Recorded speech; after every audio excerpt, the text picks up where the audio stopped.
오늘 본문의 이야기는 다윗 왕의 이야기입니다.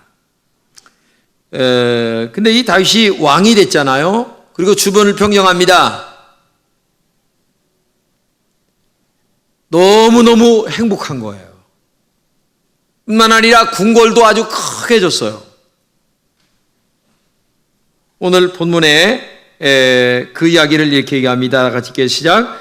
여호와께서 주의 모든 원수를 무찌르사 왕으로 궁에 평안히 살게 할 때에, 이게 중요한 겁니다.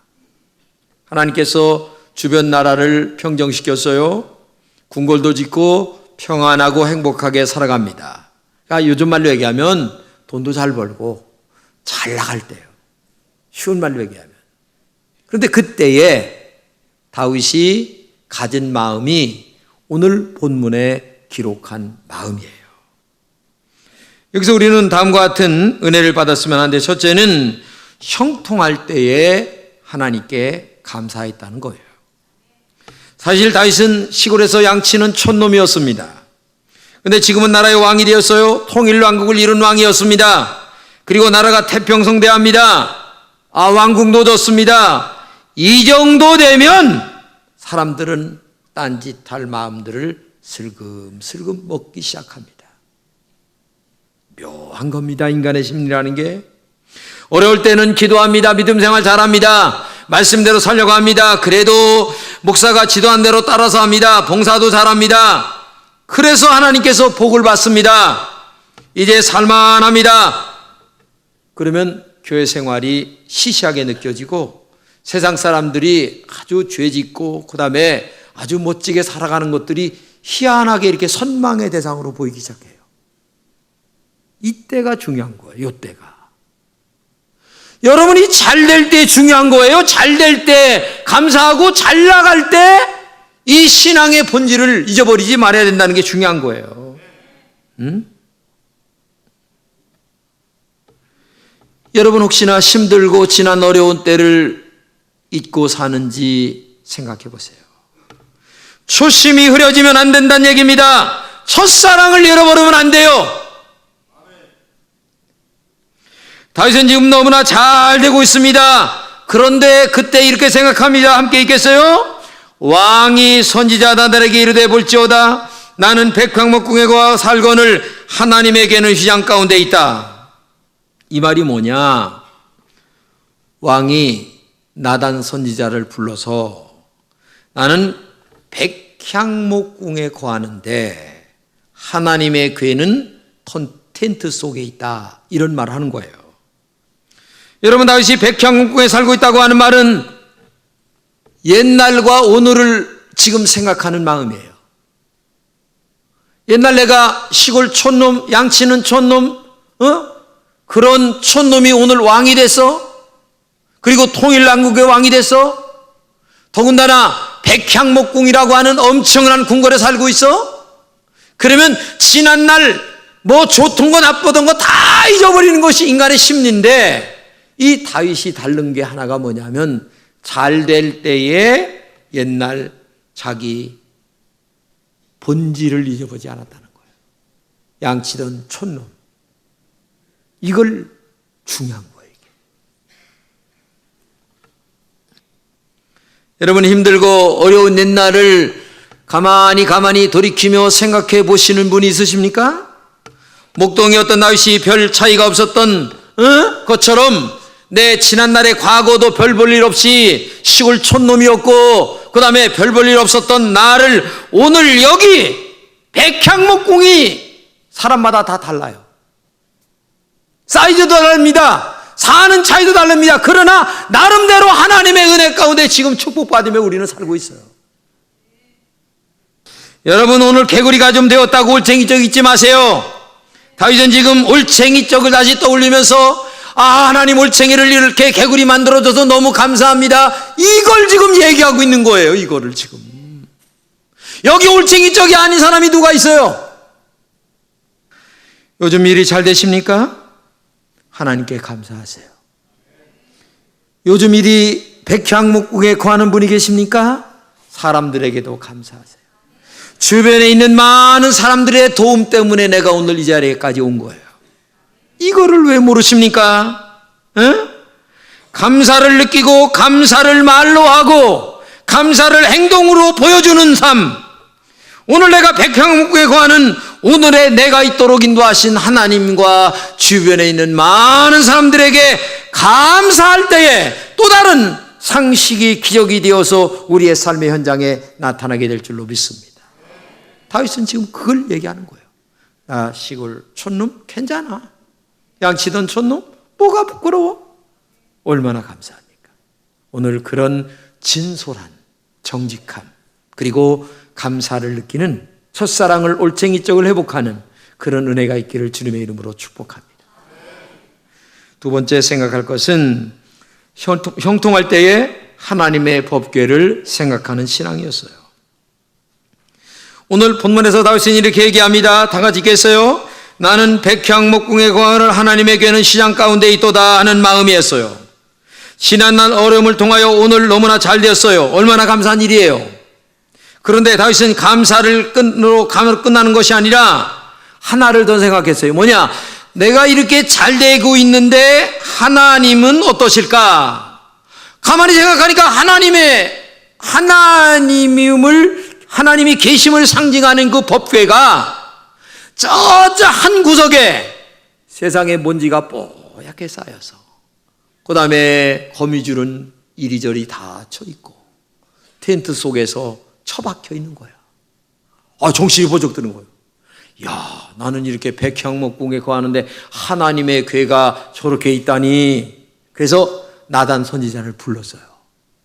선지자님, 내가 이렇게 백향목궁에 거하는데 가만히 생각해 보니까 하나님의 궤는 저쪽에 저렇게 처박혀 있고 그 다음에 거미줄에 쳐 있고 먼지가 뽀얀한데 이거 정말 잘못됐습니다. 나 하나님의 궤를 좋은 집에 모셔야 되겠습니다. 그래서 내가 성전을 지으려고 하는데 어떻게 생각하십니까? 이렇게 딱 물으니까 나단 선지자가 좋은 생각이란 말이죠. 그러니까 왕이여 마음에 좋은 생각을 있는 대로 행하소서 이렇게 얘기를 하고서 정말 어떻게 됐어요? 자기 집으로 가는 도중이었어요. 근데 가는 도중에 걸어가면서 하나님 앞에 이렇게 기도를 했어요. 하나님, 그래 오늘 글쎄 그 다윗왕하고 얘기를 했는데요. 다윗왕이 글쎄 자기는 백향목궁에 거하는데 하나님의 궤는 텐트 속에 있다고 하면서 성전을 지어 바치려고 하는 마음을 갖고 있어요. 하나님 어떻게 하면 좋겠어요? 이렇게 얘기를 하면서 걸어가면서 기도를 하는 거야. 그러니까 하나님께서 가슴에 응답을 주시는데 너 당장 돌아가서 다윗에게 이렇게 이야기하라 하면서 그 다음에 보게 되면 그 말씀을 같이 한번 읽겠습니다. 시작. 그러므로 이제 내 종 다윗에게 이와 같이 말하라. 만군의 여호와께서 이와 같이 말씀하시기를 내가 너를 목장 곧 양을 따르는 데서 데려다가 내 백성 이스라엘의 주권자로 삼고 내가 가는 모든 곳에서 내가 너와 함께 있어 내 모든 원수를 내 앞에서 멸하였은즉 땅에서 위대한 자들의 이름같이 내 이름을 위대하게 만들어 주리라. 세상에 돌아가던 선지자가 돌아와가지고 하나님께서 자기에게 계시하신 말을 그대로 왕 앞에 돌려서 얘기를 하는데 그 내용을 요약하면 이런 거예요. 같이 한번 읽겠습니다. 첫째, 시작. 다윗을 이스라엘의 주권자로 삼으시겠다. 둘째, 다윗이 가는 곳에 항상 함께 하시겠다. 셋째, 다윗의 원수들을 멸하여 주시겠다. 넷째, 다윗의 이름을 위대하게 만들어 주겠다. 다섯째, 다윗의 후손에게 나라를 견고하게 하시겠다. 아니 세상에 나단 선지자로부터 이런 이야기를 들으니까 이게 꿈이요 생시요 너무나 감사한 거야. 그러면서 이제 하나님이 당신을 그 법궤를 지어 성전을 지어서 법궤를 모신다고 하는 마음을 너무나 기쁘게 보시고 하나님께서 당신을 이렇게 축복하겠다고 하는 얘기를 요건 요약한 거예요. 그 다음 읽어보세요. 쭉 이야기를 했어요. 그러니까 그 이야기를 들은 다윗이 선지자는 돌아가고 난 다음에 너무나 기쁘고 행복하고 감사하고 눈물이 날 지경이야. 그래가지고 이 나단 선지자가 골방에 들어갑니다. 골방에 들어가지고 왕이고 뭐고 체면이고 다 내려놓고 철석원이 앉아가지고 하나님 앞에 눈물로 통곡을 하면서 기도를 하는 거야. 이런 기도를 드려 다 같이 한번 또 읽겠어요. 시작. 다윗 왕이 여호와 앞에 들어가 앉아 이르되 주 여호와여 나는 누구며 내 집은 무엇이기에 나를 여기까지 이르게 하셨나이까? 주 여호와여 주께서 이것을 너희로 적게 여기시고 또 종의 집에 있을 먼 장래일까지 말씀하셨습니다. 이 말은 뭐냐? 나는 시골에서 양치는 촌놈이었는데 그리고 또 나를 와 이렇게 왕으로 만들어 주셨는데 이제는 세상에 지금까지 축복하신 것을 넘어 앞으로 내 자식들의 대까지 축복을 하신다고 말씀하시니 내가 몸둘 바를 모르겠습니다. 하나님 너무너무 감사합니다. 눈물을 철철 흘리면서 지금 그 기도를 드리는 것이 바로 오늘 본문의 내용이에요. 근데 놀라운 사실은 이러한 사건이 있은 후에 그 뒤에 8장에 읽어보게 되면 이렇게 나옵니다. 적들과 싸우기만 하면 이기는 거야 그냥. 성경에 이렇게 얘기해요. 한번 읽겠어요? 여호와께서 다윗이 어디를 가든지 이기게 하셨다. 근데 이게 한두 번 나오는 게 아니에요. 계속 이기게 하시는 거야. 여러분 하나님의 축복인 줄로 믿습니다. 요즘 말로 얘기하면 계속 이긴다고 하는 말은 잘 된다는 얘기고 형통한다는 얘기고 사업마다 열린다는 얘기고 직장마다 진급이 된다는 얘기고 하나님께서 너의 앞길을 내가 이렇게 축복해 주겠다 그런 말씀이세요. 할렐루야. 이런 은혜가 여러분들에게 있기를 주님의 이름으로 축복합니다. 여러분 우리가 신앙생활합니다. 힘들고 어려울 때에도 마음 중심이 하나님을 바라보고 의지하는 신앙 이게 중요합니다. 하나님이 보실 때에 복 주실 신앙이어야 하나님이 복을 주시고 하나님이 보실 때에 복 주실 마음이어야 심보를 써야 복을 주시지. 아니 여기서는 나쁜 짓 하면서 하나님 교회 나와서 복 주신다고 기도한다고 아니 머리털까지 세심 받으시는 하나님이 정확하게 하신 하나님이 그 마음 모르시겠어요? 여러분 이중적인 양심 쓰지 마세요. 바른 양심, 정직한 양심, 바른 신앙 그래야 다윗처럼 오늘 우리가 복을 받는 줄로 믿습니다. 그렇기 때문에 더 중요한 것은 복을 받은 후에 마치 다윗이 하나님의 법궤를 생각하는 것 마냥 하나님을 더 생각하는 믿음이 중요하다는 얘기예요.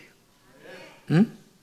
교회를 생각하는 마음, 어려운 이웃을 생각하는 마음, 응? 그래서 내 마음의 성전도 잘 지을 뿐만 아니라 보여지는 하나님의 성전도 잘 짓고 다른 사람들의 영혼의 성전까지 잘 지어질 수 있도록 협력하고 도와주는 이런 신앙의 영적인 마음을 가져드릴 때에 얼마나 하나님이 기뻐하시고 또 감동하실까.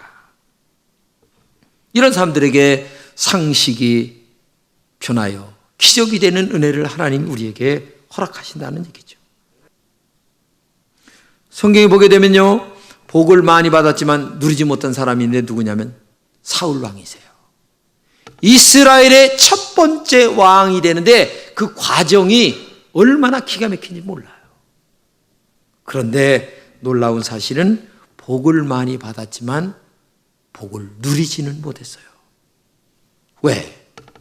복을 받고 나서부터 마음이 삐딱한 거예요. 하나님하고 정반대로 가는 거예요. 그래서 하나님이 너 그러면 안 된다, 응? 그렇게 나가면 안 된다 하면서 하나님이 40년을 기다려요. 왜? 사울왕이 40년 동안 왕에 있었으니까. 그런데도 안 되는 거야. 나중에 어려우니까 하나님 앞에 나와 믿음으로 기도하는 게 아니라 변장을 하고 귀신 들린 여자에게 전부로 갔어요. 그러니까 하나님이 귀신 들린 여자에게, 점쟁이에게 너 앞에 오는 사람이 변장을 했지만 그 사람이 이스라엘 왕이다 알려줘요. 왕이 오셨습니까? 아니 어떻게 알았어? 하나님이 알려주셨습니다. 결국은 나중에 길보아 전투에서 그 아들과 함께 비참한 최후를 맞이하게 되죠. 여러분 복 받았어요. 그럼 누려야 됩니다. 어떻게 누리게 하시는 하나님의 은혜를 입어야 되는 거예요. 물질 축복받았습니다. 지위 축복받았습니다. 그러면 누려야 되는데 그 누리는 게 뭐냐? 건강 회복을 받는 거야.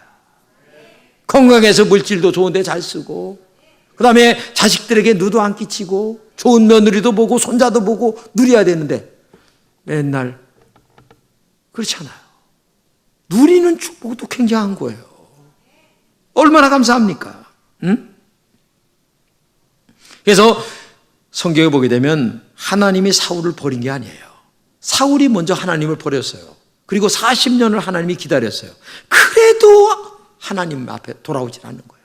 결국은 나중에 떠나가게 되죠. 어떤 사람은 목사님께서 신앙생활 잘하라 이런 말하게 되면 이렇게 얘기해요. 목사님, 저도 먹고 살아야 됩니다. 그 말은 뭐예요? 나는 세상이 먼저입니다. 내가 돈 잘 번 후에 하나님 일 하겠습니다. 근데 언제 돈 잘 법니까? 하나님이 돈 잘 벌게 해야 되지. 안 되는 거예요. 없을 때나 있을 때나 지금이 중요한 거예요. 성경은 이렇게 말씀하세요. 같이 한번 읽겠습니다. 시작. 내가 오늘 하늘과 땅을 불러 너에게 증거를 삼노라.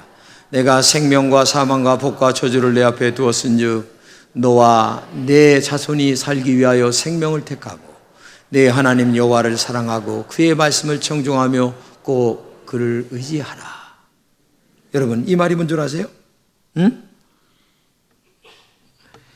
우리 앞에 복의 길도 있고 불행의 길도 있다는 거예요. 근데 선택은 너에게 있다는 거야. 그 말은 다른 말로 얘기하면 하나님이 복을 주실 수 있는 믿음의 길을 걸어가느냐, 아니면은 하나님이 복을 안 주실 수 있는 길을 걸어가느냐, 그것은 네가 결정할 수가 있다는 거예요. 그 목사는 매일 얘기가 뭐예요? 하나님이 축복하실 수 있는 길을 걸어가라. 믿음으로 살아라. 말씀대로 살아라. 이걸 얘기하는 거예요. 왜?